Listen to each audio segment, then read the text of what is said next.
বড়দিন মানেই আনন্দ, আলো, উপহার আর সবচেয়ে বড় আকর্ষণ হচ্ছে কেক। কিন্তু আপনি কি কখনো ভেবে দেখেছেন এই বড়দিনে যে হাজার হাজার লক্ষ লক্ষ কেক তৈরি হয় সেগুলো আসলে কিভাবে তৈরি করা হয়? আপনি কি জানেন পৃথিবীর অনেক দেশে কেক বানানো হয় পাকা কলা দিয়ে, কিন্তু আমাদের ভারত আর বাংলাদেশে কেক তৈরি হয় ঠিক কী দিয়ে সেটা কি আপনারা জানেন? আর আমরা বাজার থেকে যে কেক কিনে খাই সেই কেকের উপরে যে সাদা সুন্দর ক্রিম থাকে সেটা কি সত্যি গরুর দুধের ক্রিম, নাকি এর ভেতরে লুকিয়ে আছে কোনো বিষাক্ত কেমিক্যাল? আর সবচেয়ে বড় প্রশ্ন হলো, এই কেক খেলে আমাদের বাচ্চাদের কোনো ক্ষতি হচ্ছে না তো?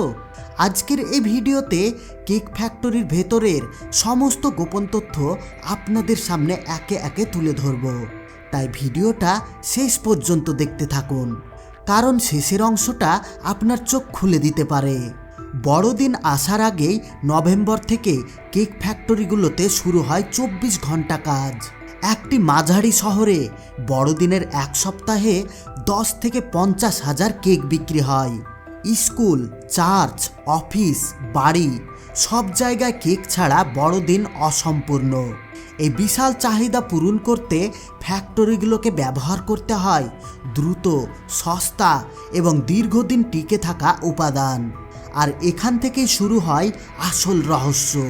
বিদেশে কেক তৈরি হয় কলা দিয়ে।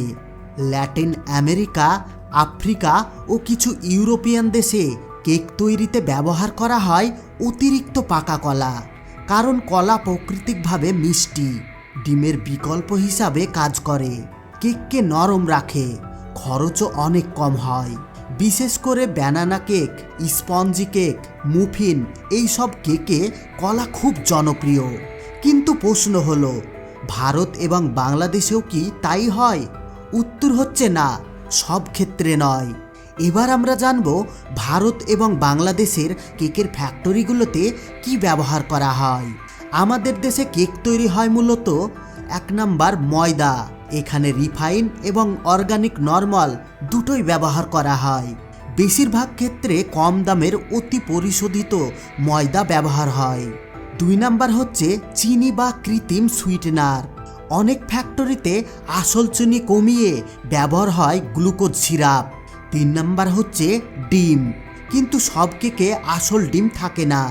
অনেক জায়গায় ব্যবহার হয় ডিম ফ্লেভার ও ডিম রিপ্লেসার পাউডার। 4 নম্বর হচ্ছে তেল বা ফ্যাট। এটাই হচ্ছে সবচেয়ে ভয়ের জায়গা। অনেক সস্তা কেককে গরুর ঘি বা মাখন নয়, ব্যবহার হয় ভেজিটেবল ফ্যাট বা হাইড্রোজেনেটেড অয়েল। কেকের উপর যে ক্রিম থাকে সেটা কি আসলেই দুধের?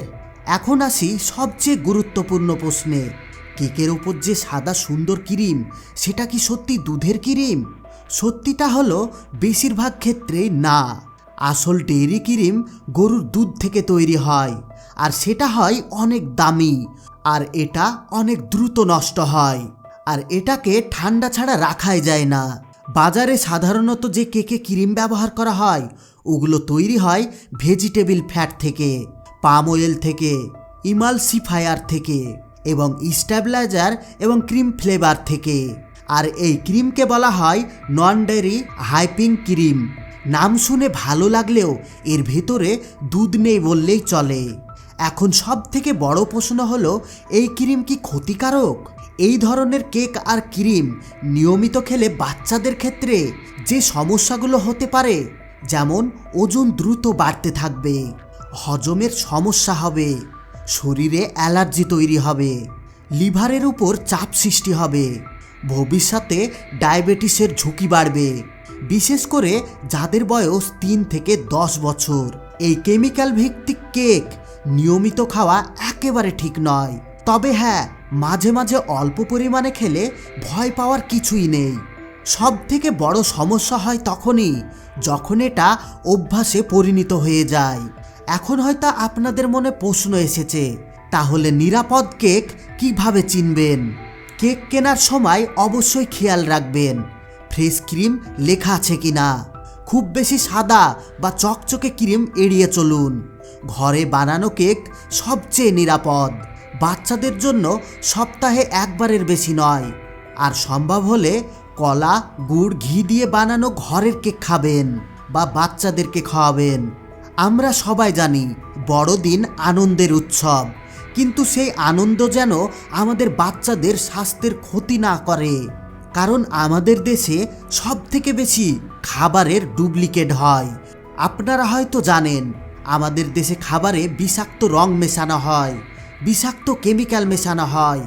আর ময়দার কেককে আরও স্পঞ্জি এবং নরম করার জন্য অতিরিক্ত কেমিক্যাল ব্যবহার করা হচ্ছে, যা আমাদের স্বাস্থ্যের জন্য অনেক ক্ষতিকর। তাই বন্ধুরা, বাজার থেকে কেক কিনে খাওয়ার আগে অবশ্যই সাবধান হয়ে যান। আর আপনাদের বাচ্চাদেরকে যতটা পারেন কেক থেকে এড়িয়ে চলুন, আর খাওয়ালে খুব অল্প পরিমাণে খাওয়াবেন। আজ আমরা জানলাম কেক কিভাবে তৈরি হয়, কোন ক্রিম আসল, কোনটা নকল, কোথায় লুকিয়ে আছে ঝুঁকি। ভিডিওটা ভালো লাগলে লাইক করুন, শেয়ার করুন, আর এমন আরও ফ্যাক্টরির গোপন তথ্য জানতে চ্যানেলটিকে সাবস্ক্রাইব করে রাখুন। দেখা হবে পরবর্তী ভিডিওতে নতুন আরেকটি অজানা সত্য নিয়ে। এতক্ষণ পর্যন্ত ভিডিও দেখার জন্য সবাই ভালো থাকবেন এবং অসংখ্য অসংখ্য ধন্যবাদ।